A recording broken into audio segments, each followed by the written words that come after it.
ముఖ్యమంత్రి నారా చంద్రబాబు నాయుడు రాష్ట్రానికి శత్రువులా మారాడని ఎమ్మెల్సీ పర్వతిరెడ్డి చంద్రశేఖర్ రెడ్డి ఆరోపించారు.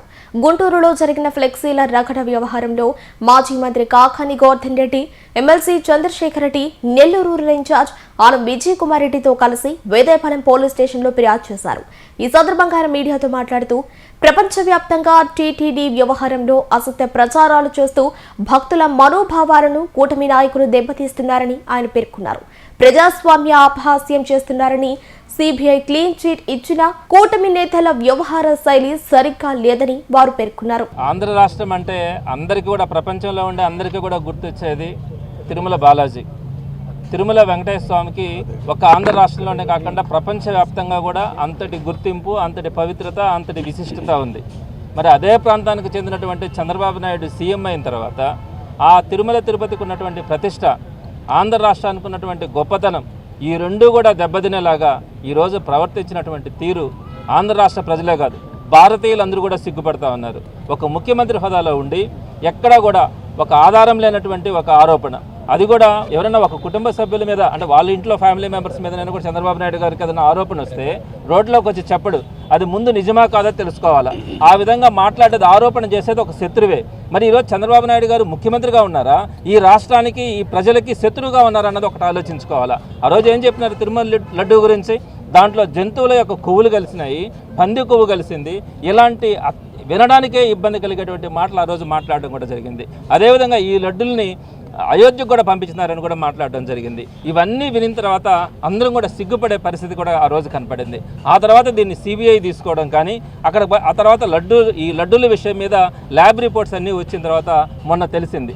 ఆ రోజు చంద్రబాబు నాయుడు గారు చెప్పినవన్నీ కూడా అబద్ధాలు, అవన్నీ కూడా అసత్యాలు, వాటిలో ఎలాంటి కల్తీ లేదని చెప్పి ఈరోజు రిపోర్ట్స్ అన్నీ వచ్చిన తర్వాత దాని గురించి, మన తిరుమల తిరుపతి యొక్క పవిత్రత గురించి కానీ, ఆ లడ్డు యొక్క విశిష్టత గురించి కానీ, మరలా దాని యొక్క పవిత్రత అలానే కాపాడుకునేదానికి వైఎస్ఆర్సీపీ ప్రయత్నిస్తూ ఉంటే, లేదు అది అపవిత్రమే, తిరుమల తిరుపతిలో అపవిత్రం జరిగిందని చెప్పి ఫ్లెక్సీలు వేసినటువంటి దుర్మార్గమైనటువంటి పరిపాలన మనం ఎక్కడా కూడా చూడలేం.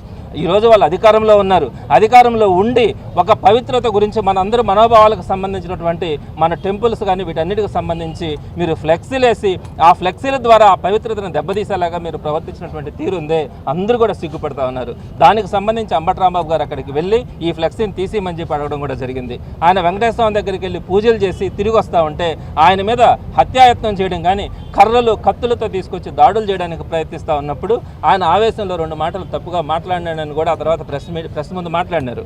ఆయన ఏం చేస్తారు, కొన్ని వందల మంది పైకి వచ్చి చెప్పులతో కర్రలతో కొడతా ఉంటే మీరు ఏ విధంగా తిరుమల తిరుపతి గురించి ప్రొటెక్ట్ చేస్తూ ఉంటారు అని చెప్పి ఆ రోజు అందరూ కూడా అక్కడికి వచ్చి హత్యాయత్నం మీద జరిగినప్పుడు ఆవేశంలో ఆయన మాట్లాడిన దానికి కూడా, ఆ తర్వాత పొరపాటైందని చెప్పినా కూడా ఈరోజు ఆయన మీద కేసులు పెట్టి ఆయన తీసుకెళ్లి లోపల పెట్టడం. అదేవిధంగా వాళ్ళ ఇంట్లో మహిళలు ఉన్నారు, కూతురు కానీ భార్య కానీ వీరందరూ ఉన్నా కూడా వారందరూ ఉన్నా కూడా ఆ ఇల్లుని ధ్వంసం చేయడం కానీ, పెట్రోల్ బాంబులు వేసి ఆ ఇంటిని తగలబెట్టడానికి ప్రయత్నించడం కానీ, ఇది ఏ విధంగా మనకున్నాం. ఆంధ్ర రాష్ట్రం అన్నా, ప్రత్యేకంగా మన నెల్లూరు అన్నా కూడా చాలామంది ఒక ప్రశాంతమైన వాతావరణం కలిగినటువంటి రాష్ట్రం అని కానీ జిల్లా అని కానీ అనుకుంటారు. మరి ఇక్కడ నెల్లూరు జిల్లాను పాడు చేస్తున్నారు. ఈ ఆంధ్ర రాష్ట్రం యొక్క ఇమేజ్ని కూడా ఈరోజు ఎక్కడ కూడా ఆంధ్ర రాష్ట్రం అంటే ఇంత దుర్మార్గమైందా, ఇక్కడ బీహార్ కంటే కూడా అత్యంత పాశకమైనటువంటి పరిపాలన ఈరోజు మన ఆంధ్ర రాష్ట్రంలో ఉందా అనే పరిస్థితి ఈరోజు ప్రపంచం అంతా కానీ, భారతదేశం అంతా కానీ అనుకునేలాగా ఈరోజు చంద్రబాబు నాయుడు గారు కానీ, లోకేష్ గారు కానీ ప్రవర్తిస్తూ ఉన్నటువంటి తీరు ఈరోజు అందరం కూడా బాధపడతా ఉన్నాం. తప్పకుండా కూడా ఈరోజు పెద్దలు గోవర్ధన్ రెడ్డి గారు కానీ, విజయన్నతో కానీ కలిసి ఈరోజు రిప్రజెంటేషన్ కూడా ఇవ్వడం జరిగింది.